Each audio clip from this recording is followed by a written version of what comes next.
Hello students, आज हम पढ़ेंगे chapter number 19 that is motions of the अर्थ। तो हमारे अर्थ पे दो टाइप के मोशन होते हैं, ठीक है। As we all know that is one on its axis, एक जो वो खुद के एक्सिस पे रोटेट करती है उसको बोलते हैं रोटेशन, और दूसरा मोशन कौन सा होता है वो सन के चारों तरफ जो उसका मूवमेंट होता है that is known as revolution.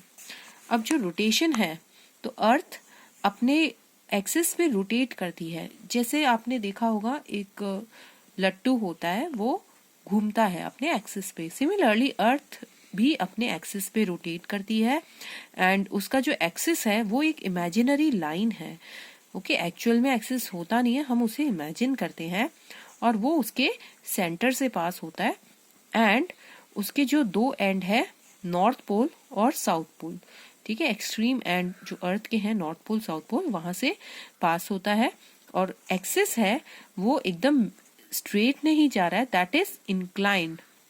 Okay, उसका एक इंक्लिनेशन है to the plane of the earth orbit.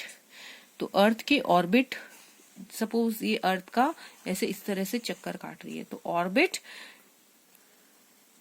के जो प्लेन है, okay, axis is inclined to the plane of the earth orbit. Okay, orbit का हम एक इमेजिन करें एक प्लेन है और उस पे इंक्लिनेशन है उसका इस तरह से, दैट इज 66.5 डिग्री पे उसका इतना इंक्लिनेशन है ऑर्बिट के प्लेन से।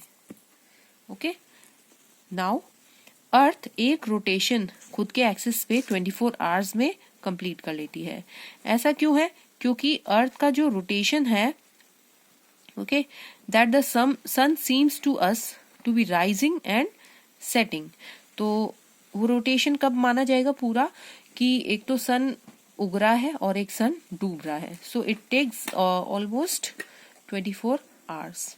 तो जब अर्थ खुद के एक्सिस पे मूव करती है तो उसका जो आधा भाग है वो सन को एक बार में फेस करता है और जो दूसरा हाफ है वो सन से दूर फेस करता है। और इसीलिए क्या होता है कि जो पार्ट अर्थ का सनलाइट रिसीव करता है वहां पे दिन होता है और दूसरे पार्ट पे नाइट होती है।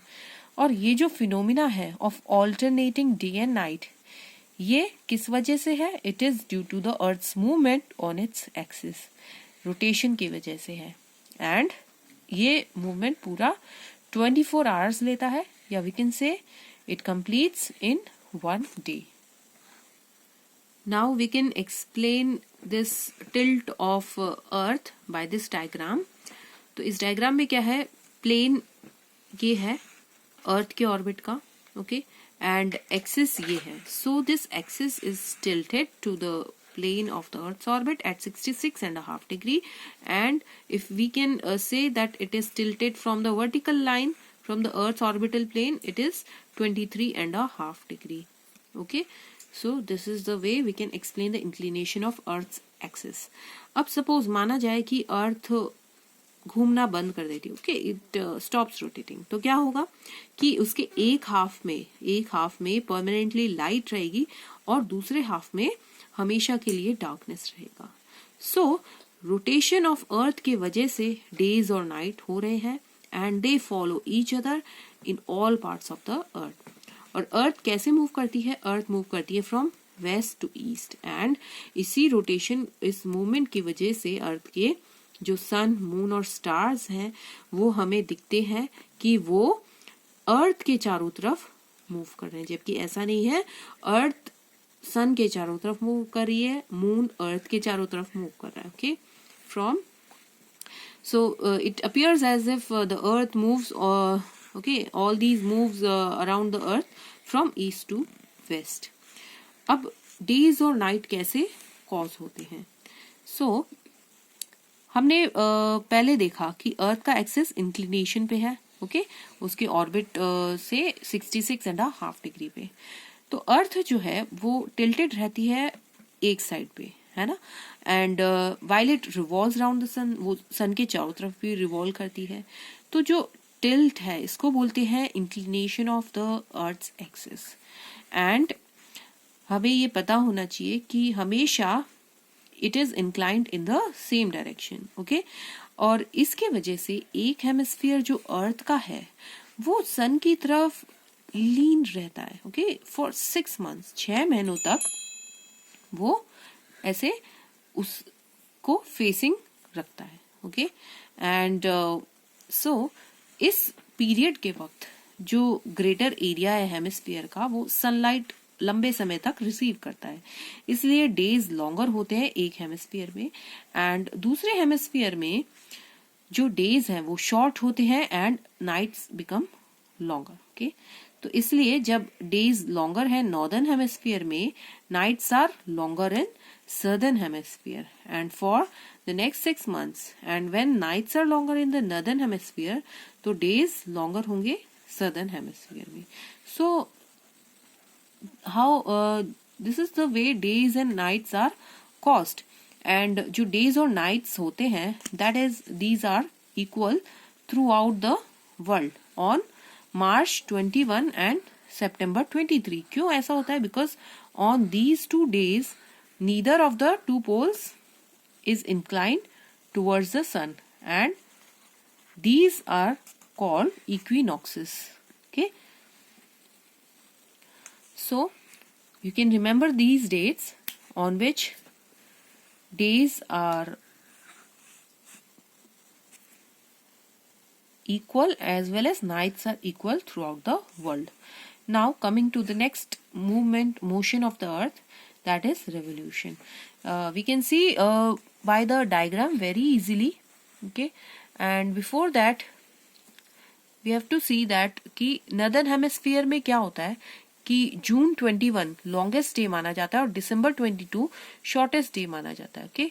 और days और nights हमेशा equal length की होती हैं इक्वेटर पे. क्यों? क्योंकि यहाँ पे थ्रू आउट द ईयर सन की जो रेज हैं वो वर्टिकली गिरती हैं और लेंथ ऑफ डेज और नाइट्स इंक्रीज या डिक्रीज होते हैं जैसे जैसे हम इक्वेटर से दूर जाते जाते हैं, इधर साउथवर्ड्स या फिर नॉर्थवर्ड्स.